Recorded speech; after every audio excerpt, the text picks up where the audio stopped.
This is the ReaderHouse Author Roundtable. How you doing? I'm Alice Stockton Rossini. Anybody who's listened to the show on a regular basis knows how many books were inspired by the pandemic, whether it was an experience that someone had during a pandemic or just the fact that they had time to write during the pandemic. And we've got two more to kick off today's show. A school social worker, Anitra Green, gets so much inspiration from the kids she works with to her clients, and certainly her background came in handy for the writing of her book, The Day Grandpop's Music Stopped. I've always wanted to write a book, and with me being a therapist that specializes in grief and loss, I would say the pandemic and seeing how much death and loss occurred in such a short time frame, I thought it would be a good time to release a children's book because a lot of, our elders, a lot of people lost their lives, but particularly those that had, compromised health. So definitely my work, my background, and then COVID. Did you suffer any losses as a result of COVID? I did, yes, as well as my daughter. She lost her grandmother. She lost her grandmother, but this book is about the day Grandpop's music stopped. Yes. All right, so you just made it about Grandpop. Yeah, just because statistically speaking, women live longer than men. So typically the first person that a child will lose is probably going to be a pet or a grandparent. And out of the grandparents, the grandfather has the higher likelihood. So I based it on statistically who might be the first grandparent to go. Okay. And my daughter was 3 years old when my father died. So that was her first grandparent loss was a male. I know that talking to parents of smaller children, it's a hard conversation to have. Okay. Tell me the story. So the first thing I came up with was the names. And I'm going to say the book didn't come out until 2024, but this idea of the day Grandpop's music was around 2020, into 2020, 2021. So the first thing I did was think about who was going to be my main characters. I knew that I liked that name, Tia and Nathan. I knew I wanted to be a brother and a sister. I knew I wanted my characters to be African-American because I'm an African-American woman, and I wanted my literature to be culturally relevant. A lot of times, in literature, we don't always see representation. So I was very clear on characters, story backdrop, working in a school. I knew that I wanted the school to be the setting that this story started in. From working in schools for 20 years, I definitely was strategic about that. And then my storyline kind of evolved over time and thinking about what does a typical day probably look like in the life of a child who has had a loss.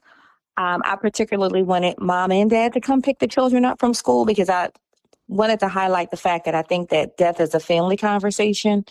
And if children have both parents available to have the conversation, I could have just had mom pick them up. Could have just had dad pick them up.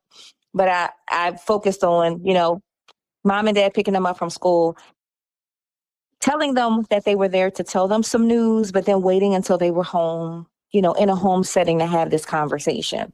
Okay.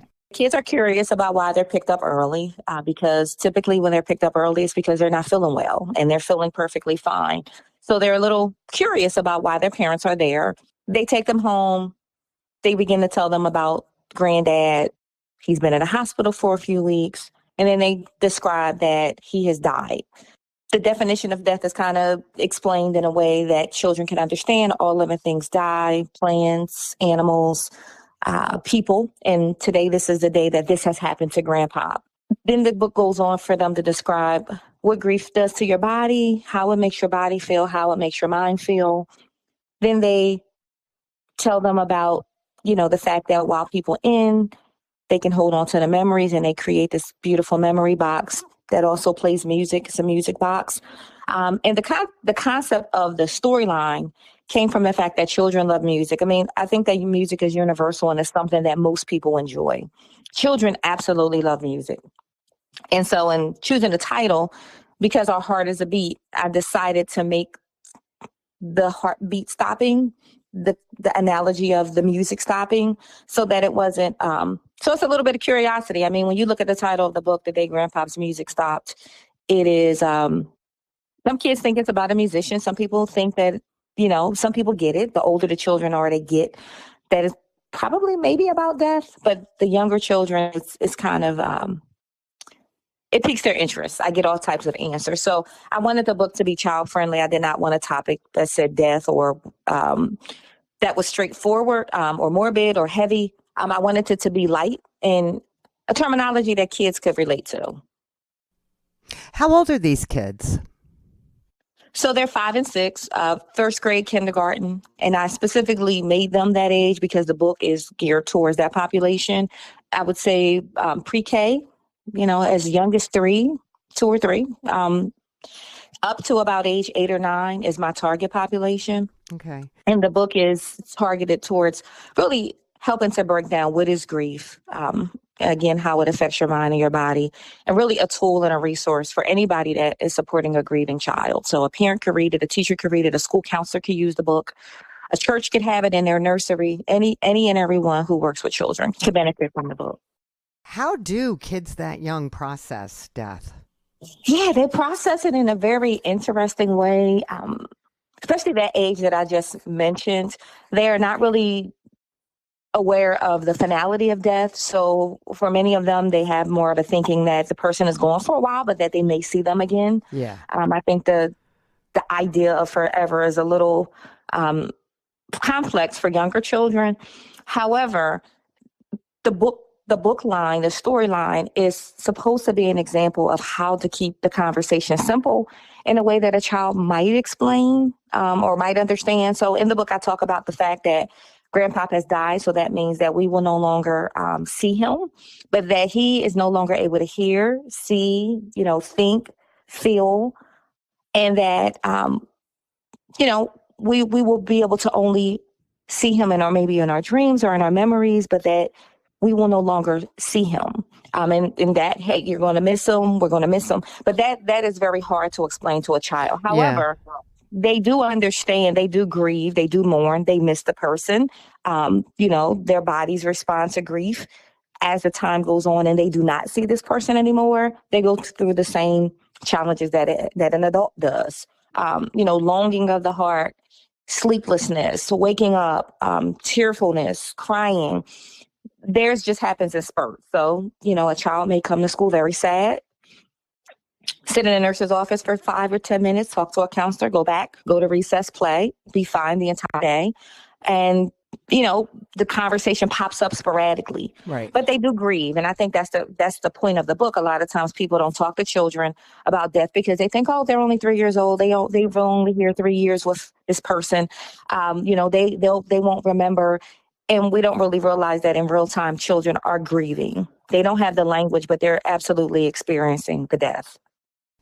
Now, are you in a position to read this book to children, to get this book to children who need it?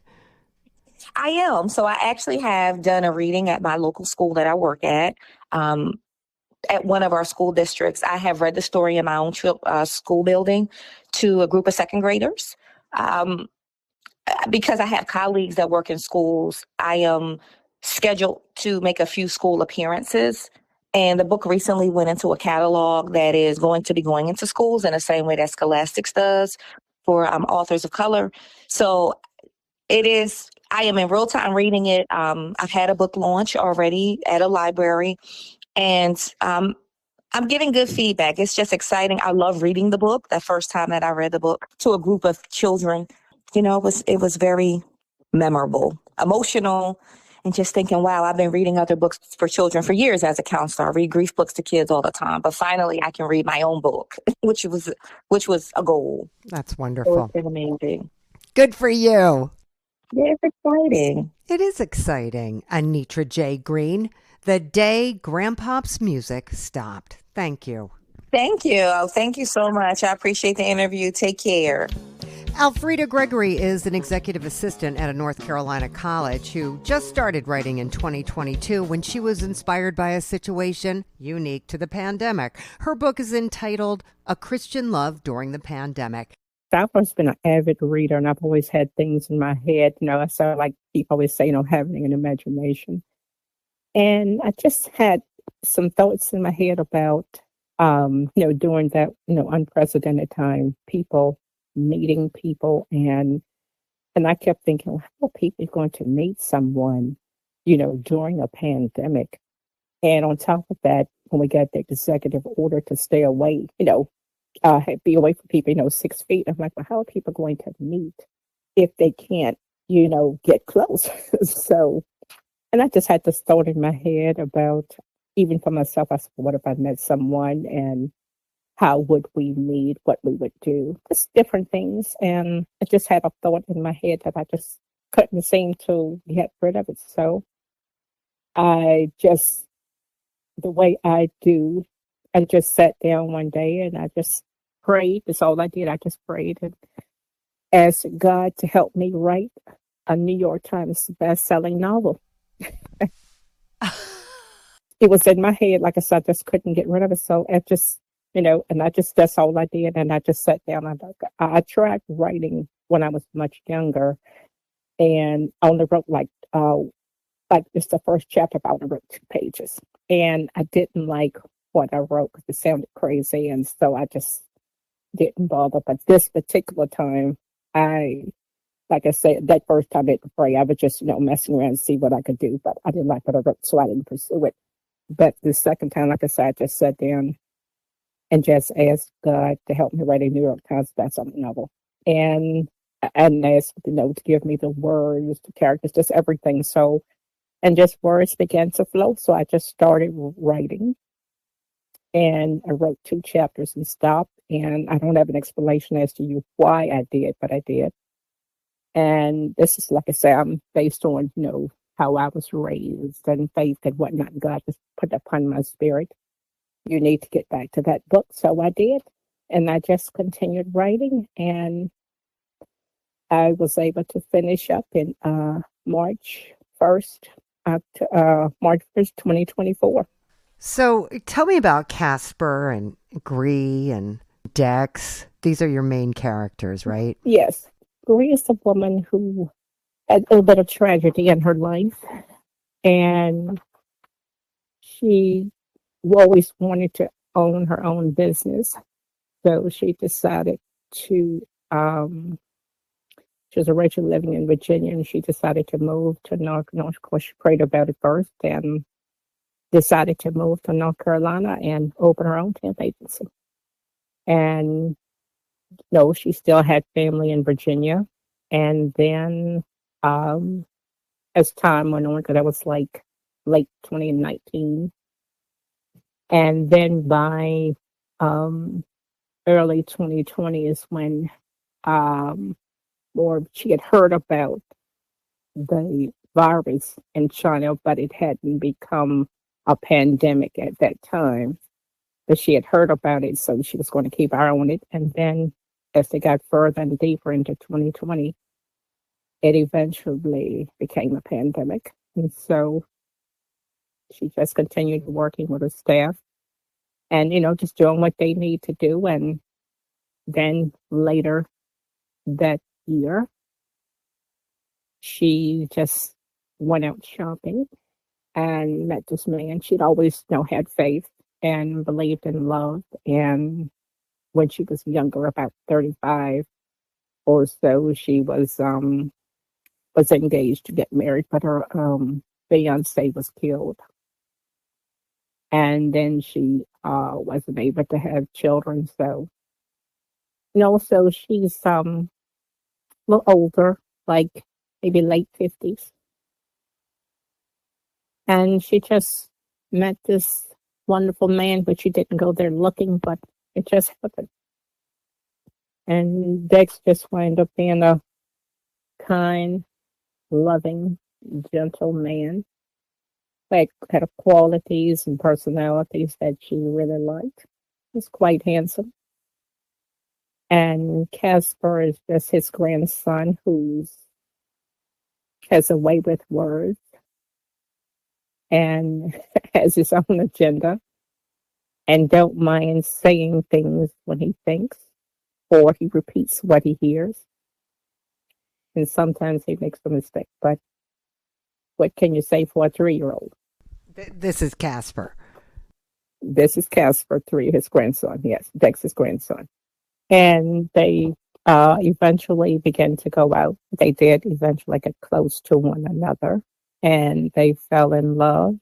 And Casper was kind of like their inspiration, because when they were in the restaurant that particular day that they had met, Casper was with his older cousins, and he overheard their conversation about them talking about a young lady that one of the cousins had seen at school, but he didn't go over to talk to her because he wasn't sure if she was single.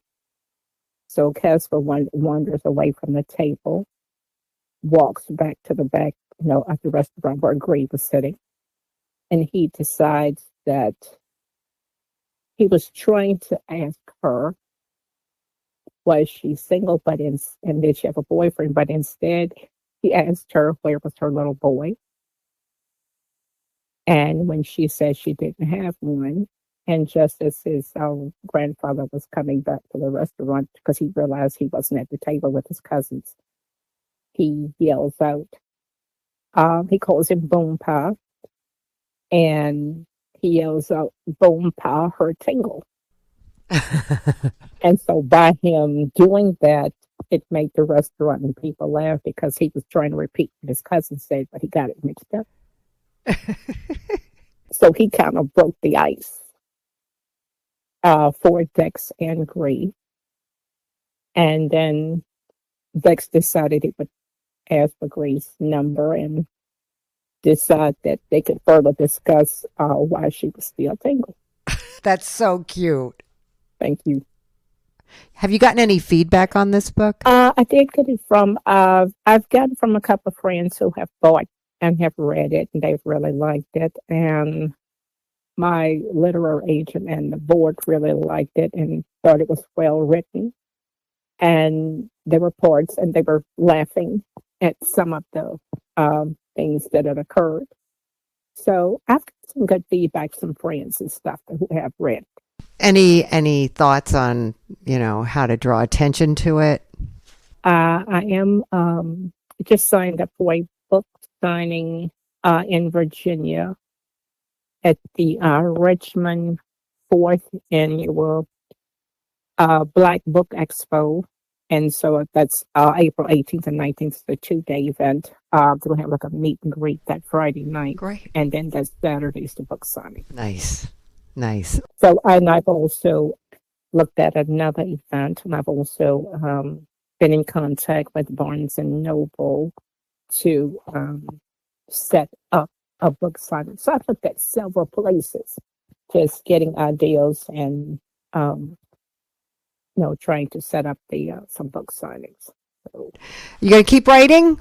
Yes, on chapter 7 of my second book. Yes. Great.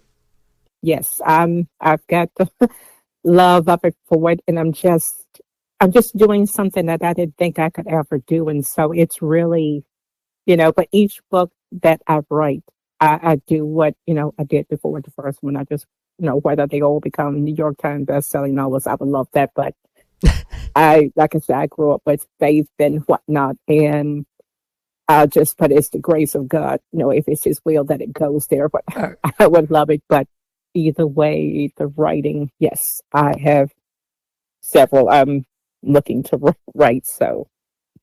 Good for you. And I'm excited about it. All right. Alfreda Gregory, A Christian Love During a Pandemic. Thanks so much.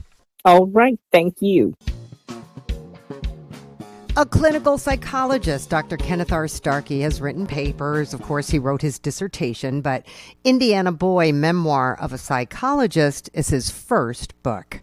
So you wound up practicing in Mobile, Alabama, and why did you decide to write this now? An account, I describe it as an account of the struggle for inner peace and a life of meaning in this crazy world.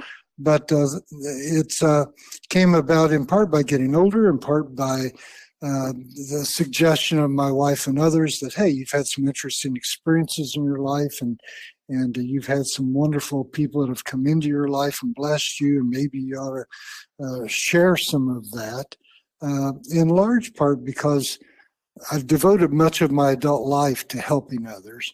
And my hope was that maybe by writing some of those experiences and writing about some of the lessons I've learned over the ways, that maybe that could also be a way of helping others. I'm always fascinated by people. You say that, your parents were divorced, you were raised in poverty, you had feelings of self-doubt, self-esteem definitely suffered there, and yet you were able to pull yourself up and become a successful clinical psychologist. And that's not something everyone can do. And, you say you had teachers along the way, and I'm sure that there are certain experiences in your life that stand out. That's correct. Little stuff when I was a kid, just growing up and feeling different than other people and kind of learning about empathy and caring about others through observing other people who were also poor or other people who were struggling with families of alcohol or whatever. So empathy there from my experiences growing up as a kid. My own experience with my failed first marriage was pretty tough because I'd never fathomed wanting to be divorced. That wasn't a part of my culture or the way I was raised. The poverty and the low self-esteem not fitting in was a big issue.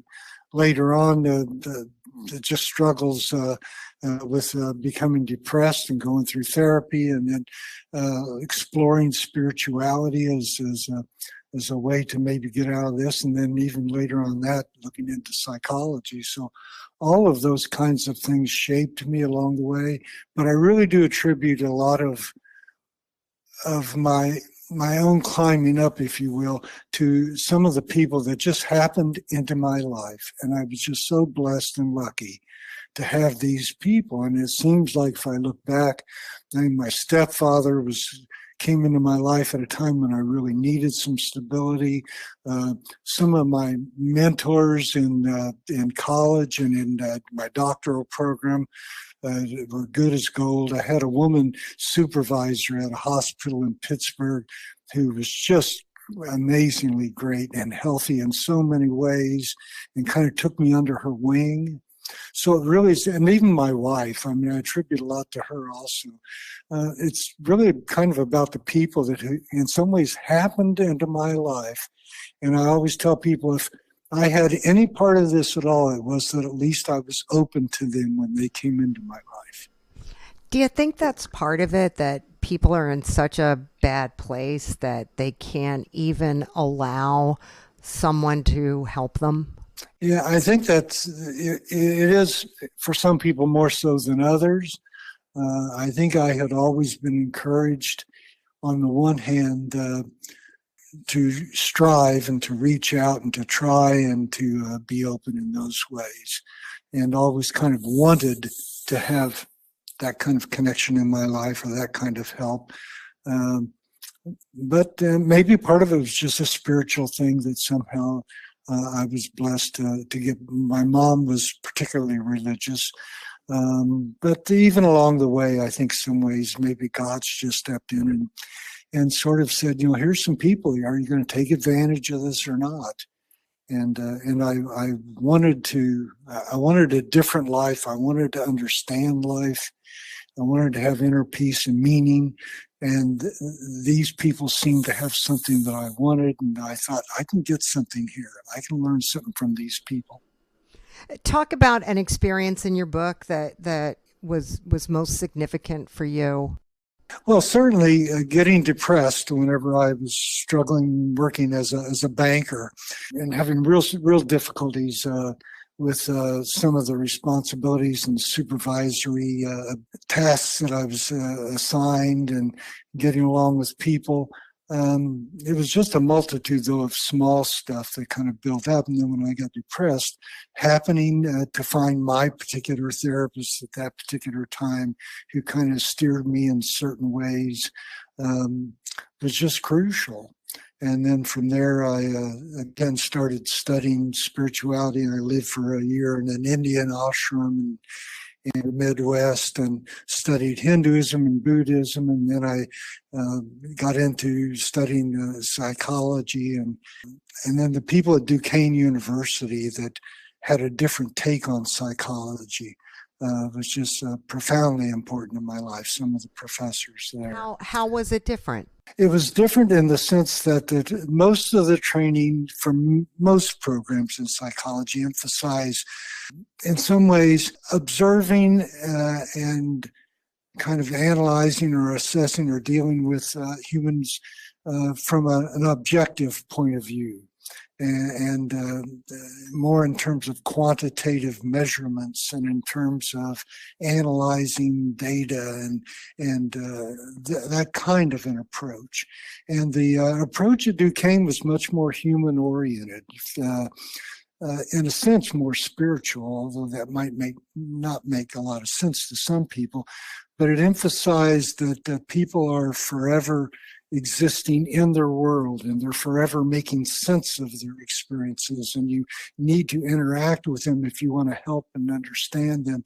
You need to interact with them from a human connection point of view, not examining them as an object of study, more in a human way. So that was part of it. The book does a better job of detailing that than maybe I have right here. But that's part of how that was very different.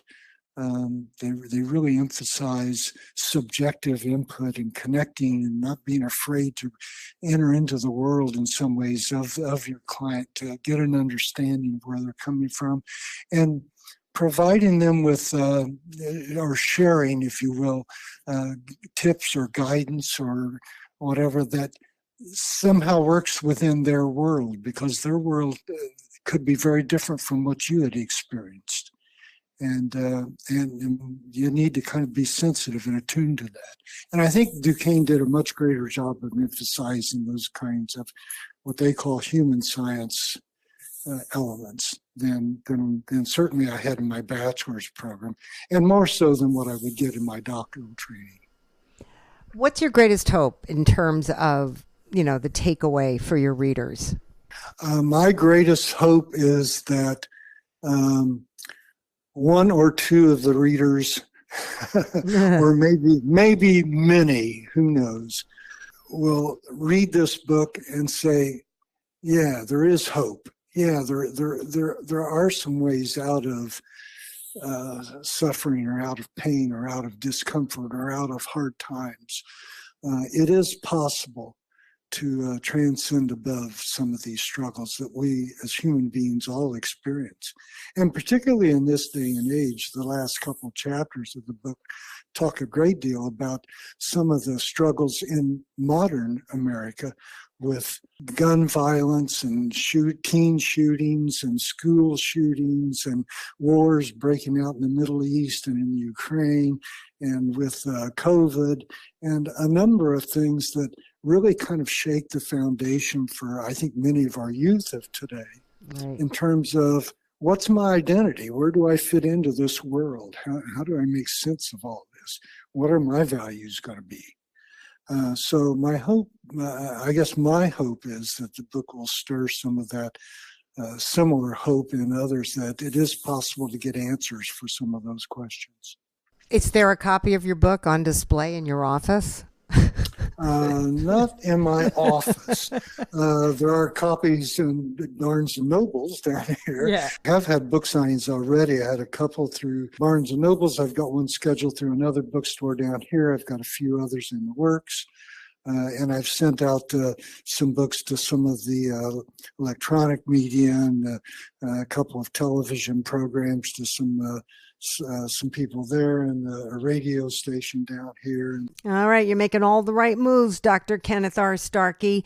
Indiana Boy, Memoir of a Psychologist. Thanks so much. Thank you so much.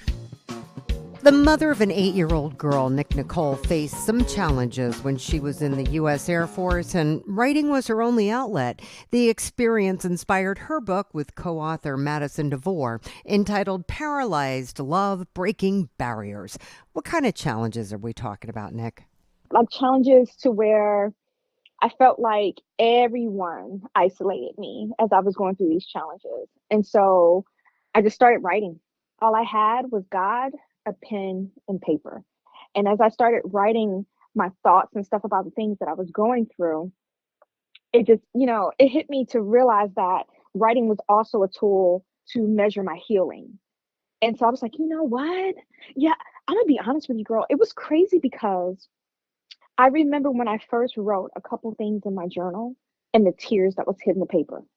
It was so much that I had to start writing with a pencil so that my ink wouldn't smear because I was crying, writing down all of the things that I had happening to me and the people who claimed to love me that was literally separating me from them in situations, to include, if I can be completely honest, my husband at one point.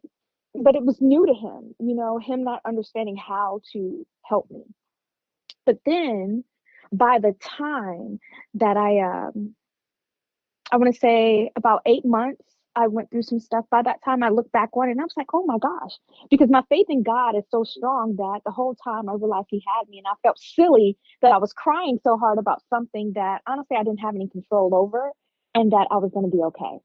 And that's what made me want to start writing. So when I wrote Paralyzed Love came from a place where I didn't necessarily go through these type of situations that the young girl in the story did in high school.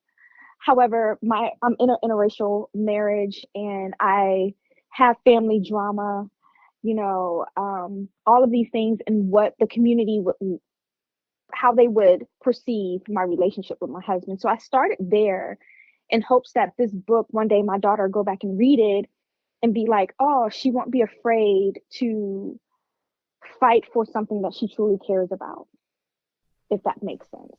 Is this a story about your relationship? Not particularly mine. It's others that I have known, a mixture of their story. And I will say the relationship in the story with the two sisters is very similar to my own relationship with my sister. I will say that is probably the closest comparison to my personal experience in this book. So yeah. Who are the main characters in this book? So the main characters in this book is Madison. She's a young girl now starting a new chapter in her life. She's starting high school. So all the emotions and the vulnerability and everything that comes with starting high school. And she's now experiencing her first taste of love when she runs into a guy. And she's like, oh my gosh, I've never felt these feelings before. And then you have her friend, Cam, who's, for me, I had a best friend like this too, where they're very outgoing, ambitious. They are very headstrong, but they're very loyal. And I also love the character of Madison's grandmother and the relationship she has with her grandmother. I just feel like relationships with grandparents are so important and sometimes overlooked until it's too late. So she has a great relationship with her and her uncle.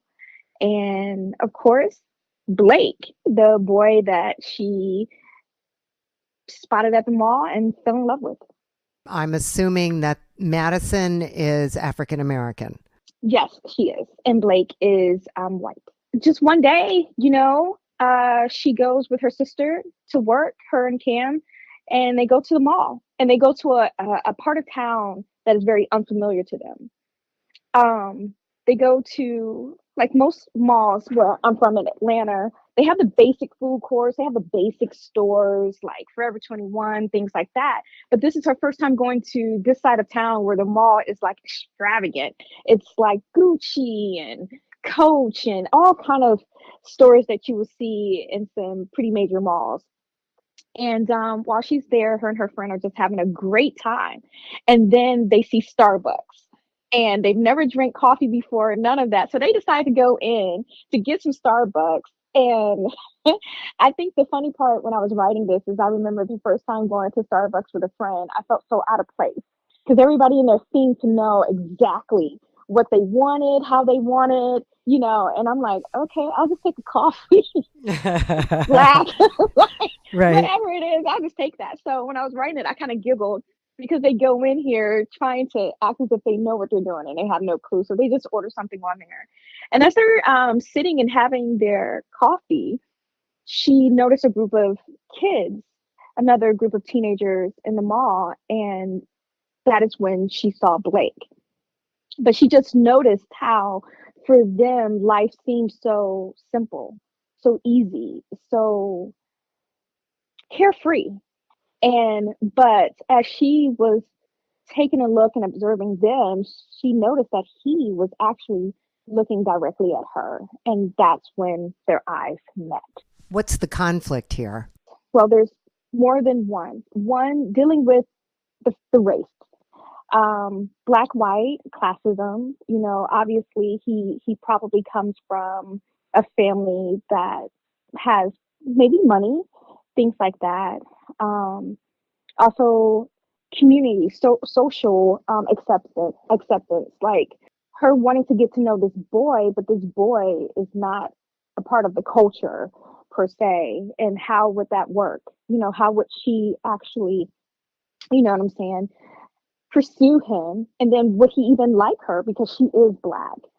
The other part of it is, as you get into the book, you'll find that they go to two totally different high schools, of course. However, these high schools are rival high schools.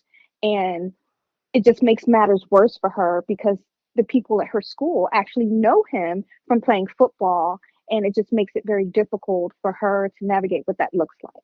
And then she's also wanting the acceptance of her family. Like, would they be mad at her if she was to pursue this boy who is not Black? These are the challenges they face, and are they all resolved by the end of the book? Yes.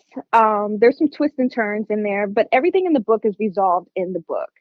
I will say it's a short read. However, I was able to bring up conflict and also resolve it in a way to where it still told the full story of the issues there was and the issues that have now passed, if that makes sense as well. Have you gotten any feedback on your book? Yes, ma'am, I have. I've gotten some feedback, and I'm going to be honest with you. This is my first book ever, of course. And I think I was so, like, it's so vulnerable to be able to put your stuff on paper and then have people read it and then not going to have their thoughts about it. And I'm like, oh my God, what is this going to look like? The feedback that I have gotten about the book so far is they wish it was more book. However, they could not put it down. They kept reading. And for some, having it short to where they can finish the book was great for them, because some people, they just can't read a long book.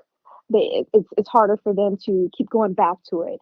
So as a matter of fact, one of my really good friends, I value her opinion, Kelsey, I was really, really like, oh my gosh, what is this going to look like? Because she worked at Barnes and Noble. She worked for, this is what she does. She reads books and she writes reviews. And I was very happy with how she felt about the book. She really enjoyed the book. And that made me feel really good. Are you doing book signings? I am. You are? I am. I actually, okay, it's so funny you say that because I'm literally right now trying to get the flyers and everything. I have a book signing coming up February 15th here in Altus, Oklahoma at the Starbucks here. And I'm so excited about that one because this town is so small, so you kind of know everybody. So now I'm kind of going to be right there to where my community can come in and talk to me about the book. And I had a lot of love and support here in Altus. So I will say I'm excited about this book signing because now I get to be in the community and they get to come and we can talk about books, especially mine. That's great. So surreal. I'm going to be honest with you. God is so amazing. And just this whole process, all of this here, one is to glorify him, but I'm going to be honest with you. I have goosebumps and I'm just so appreciative of everybody that has been a part of this process, to include you for even calling me and doing this interview and things like that. And I just truly appreciate it. Thank you so much. You got it. Are you going to keep writing? Oh, yes, ma'am. I got a book coming out this summer. I'm doing a children's book. Okay. And that one will be out this summer. Yes. And then I have another novel that I'm writing. And that will be out this winter. Your enthusiasm is infectious. I can feel it right through the phone line. Thank you. Thank you, Nick, Nicole, Paralyzed Love, Breaking Barriers. Thank you so much. Thank you for having me. John Cuevas is an Army vet who found healing through writing. To make a living, he's got a job you don't hear about every day. He cleans beer lines in California. It's a process, yeah. Well, you want to keep those beer lines clean. I'll tell you that. For sure. I've seen some pretty nasty stuff. So, yeah. Yeah, that could really make a lot of people sick. Yeah. Yeah, so when did you start writing? Like in college, I've always had a knack for writing. It's been like, honestly, I would get paid sometimes to write people's essays just because I can write so much. Oh. So, yeah. But for like an actual book, this would be like my first one. But it did take me about maybe 3 years to kind of write little notes pertaining to the book, so that it's like once I had everything I felt like I needed, it only took me like 3 months to write it. So where did all this come from? The Origami Foundation, the Gaijin Ghoul. And I always had this image of this guy like in a poncho and one of those like Clint Eastwood hats from The Good, the Bad, and the Ugly, and like his face just covered up, and he was just like kind of like this, not an action hero, but he was just really an expert in martial arts, and just like a Batman-esque type of character. And but then I figured, maybe what if I made him into like the antagonist in the book, and then it revolved around a different character. But yeah, that's where it kind of like began in my head. Because typically for me, when I'm writing something, it's like I kind of have scenes from a movie, and then I try to fit those scenes together. So it's like point A to point B, like that's how I try to imagine when I'm writing my stuff out.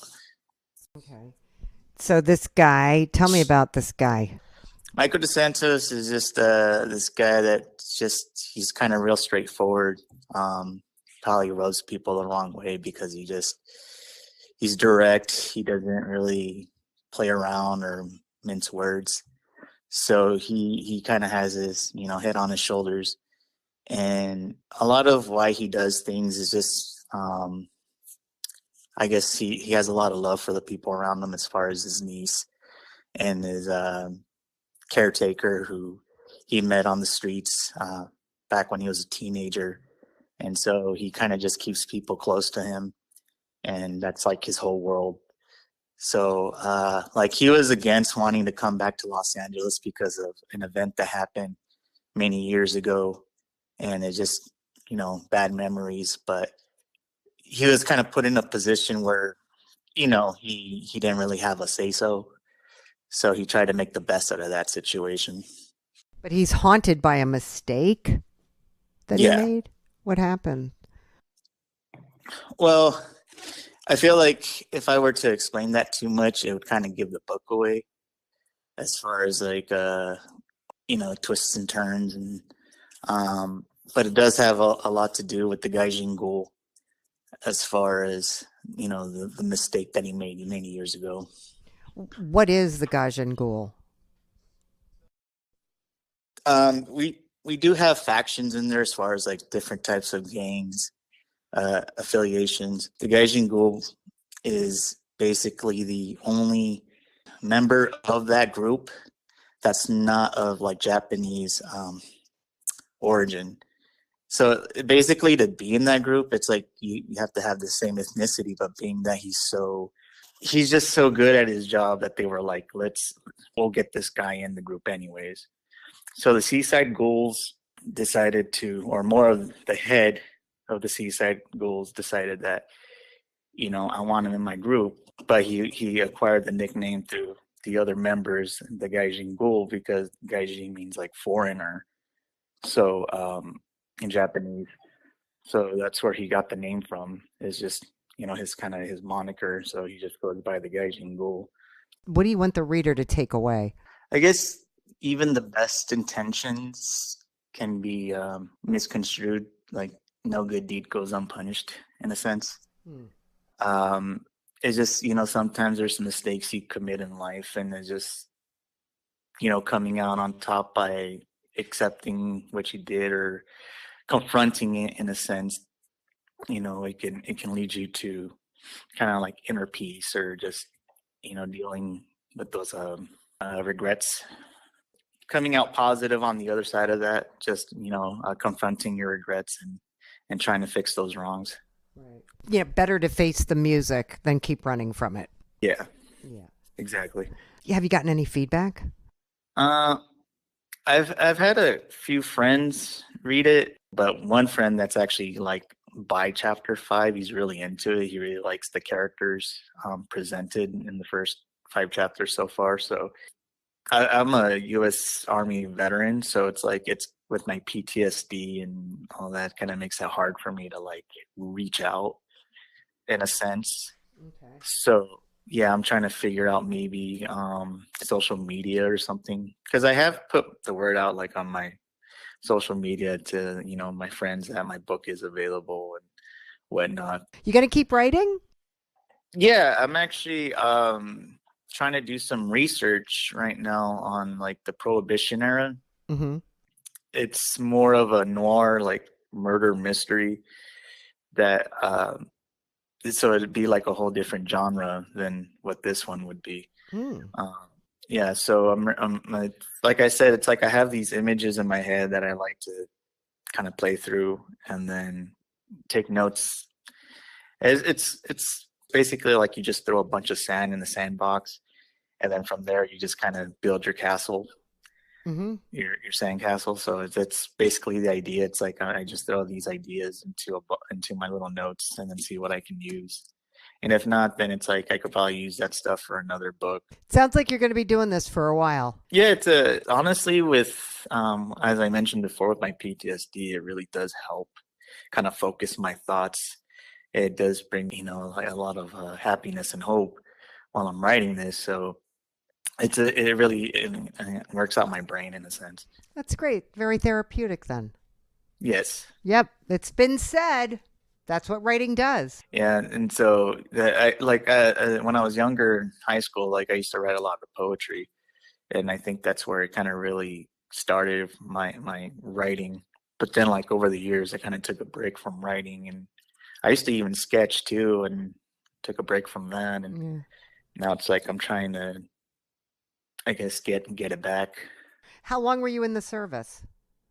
Well, it was 3 years in the active Army. I was stationed at Fort Hood, Okay. Texas. So I was there for 3 years. Out of those 3 years, I was in Iraq for like 15 months. So I was overseas, and then took like maybe a 3-year break, and then I was in the reserves for like 5 years. Wow. Yeah. Well, thanks for that. You're welcome. All right. Thanks for talking about your book, John Cuevas, The Origami Foundation, The Gaijin Ghoul. Oh, thank you for calling and giving me this opportunity to put my work out there. You got it. The title of our next book tends to get attention. More Likely Dead by Keith Hutchison. An American story, crime, drugs, sex, violence, redemption, as in a question mark. What's the background here? I just had this true story I wanted to write down. I could have done better, but I moved to the area I live in because I had a father who did a couple of armed robberies. He was out of the mafia. So I went from wanting to be a preacher to smuggling drugs into a prison at 15 years old, and it changed my life trajectory for a while. So when I was 15, I started smuggling drugs into a prison for my mom to give them to my stepdad. So this experience set you up for the next how many years of your life? Until I was about 30. I just went back and forth doing stuff. I had kids. I started dealing weed when I was a single parent, and I just sold weed for a while, which actually turned out to not be just love, peace, and dope. A couple people got shot, and it turned out it was a bit of money involved. So then the other people that I was buying off of didn't want me to stop selling, didn't want other people to sell to me and stuff like that. After I have a disagreement with my roommate, and we pull a butcher knife and a machete on each other. Oh, geez. Keith, let me ask you, why is there a question mark at the end of your subtitle, An American Story, Crime, Drug, Sex, Violence, Redemption? Yes, the question mark is you decide. So the reader needs to decide if they forgive me or not. Well, do you forgive yourself? I do. It took me a while. I stopped writing the book for almost 2 years because I was starting to struggle with some depression, and I hated the character. And the character was me. I mean, there's a bunch of violent stuff in there, and there's some key lines that I really like. Like, today, you may be able to kick my ass 7 days a week, but today just might be Sunday, which actually scared the shit out of a guy who was laying on the ground who could have killed me. But he didn't know what to do, and he didn't think I was afraid. It's the rabbit squirrel effect.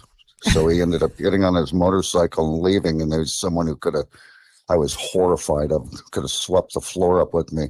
I wouldn't have bothered to try to hit him unless I had a gun to try to kill him. Did you ever kill anybody? No. Okay. And if I did, I wouldn't write about it. Yeah, that's probably best. All right. So the experience that maybe was a turning point for you.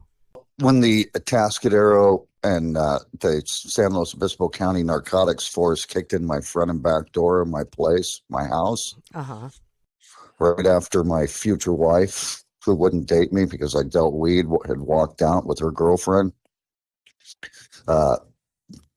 The police kicked in the front and back door, and the hordes of police came rolling in with rifles and guns pointed. Me and my kid's uncle, the kid's uncle, were sitting on the kitchen table, and cops yelling, "Get on the floor, get on the floor," with the gun pointed right at us. There were a bunch of them in the room, and I just froze. Shannon went to the floor. He hit the floor instantly. I did not hit the floor instantly because I was in shock until a cop came up and had a gun at my head.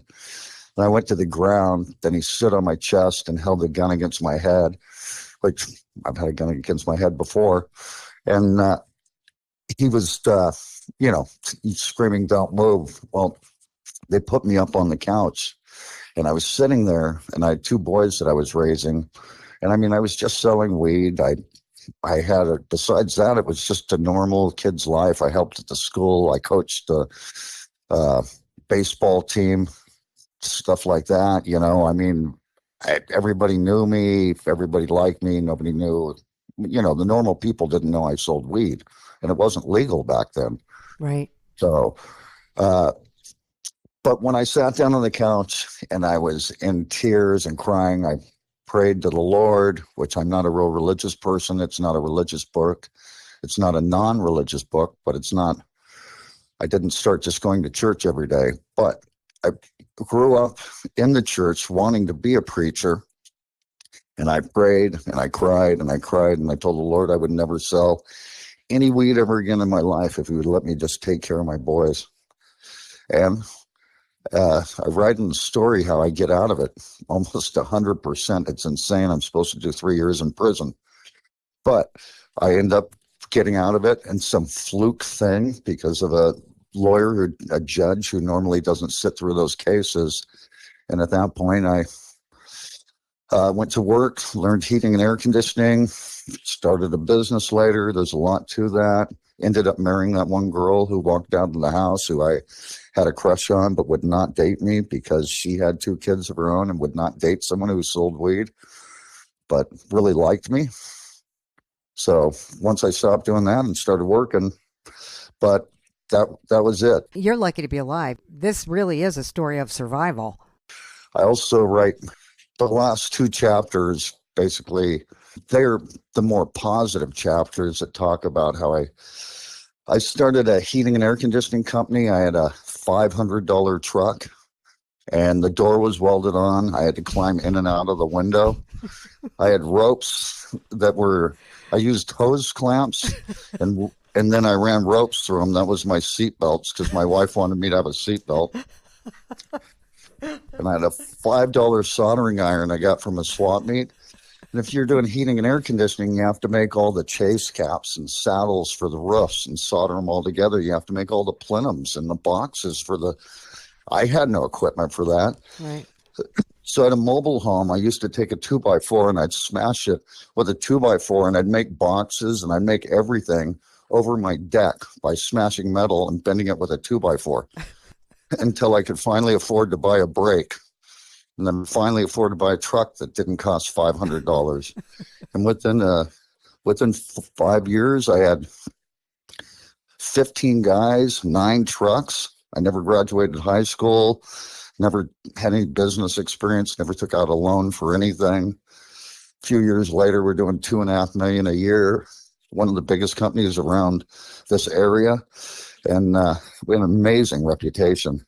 And I mean, I'm turning down giant projects from people who just want me to do them. And it's, yeah, I can't do that. Everyone's going to hate me. But then I dealt with some depression and this and that. And I just needed to get out of the pressure of the business and stuff. And I sold it at 55. And I met another lady. She's fantastic. I met her in a ski club and we got married about 3 years ago. And we do tons of traveling and snowboarding and skiing. And we just stay busy every day, pretty much. What a life, Keith. Some people that know me can't believe that my face looks as well as it does. Not that I have a good-looking face. It's just, you read the book and you hear how many times it's just been beaten and destroyed. It's like, wow. Yeah. There's one point I had a reputation for being just crazy, like Keith is super tough.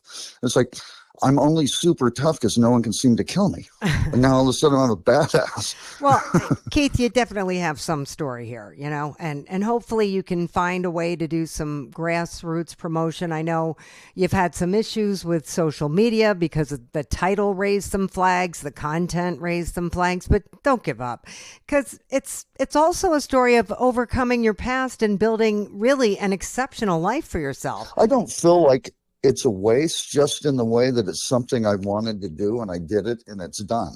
Okay. So I don't have any goals anymore, honestly, except to enjoy myself and to support my kids. All right. Keith Hutchison, More Likely Dead, An American Story, Crime, Drugs, Sex, Violence, Redemption. Thank you. I appreciate it and I'm not down. I'm very happy. I'm glad I did it. I'm glad it's done. And I wish I would have done a better job, but I'm not a great writer. So, but I think there's some interesting stuff in there, and the audiobook's finally done. So you never know. Maybe it'll sell something. But like I said, I did a lot of advertising and you are busy and I enjoyed talking to you a lot. All right. Same here. We hope you enjoyed this edition of the ReaderHouse Author Roundtable, where authors from all walks of life come together to discuss the trials, tribulations, and triumphs of publishing their books. I'm Alice Stockton Rossini. We hope to see you back here every Saturday night at 8 o'clock, or listen to our podcast anytime on Spotify, Apple Podcasts, Stitcher, TuneIn, and PodServe, just to name a few. The Author Roundtable is sponsored by ReaderHouse Online Bookstore, where independent new authors come first.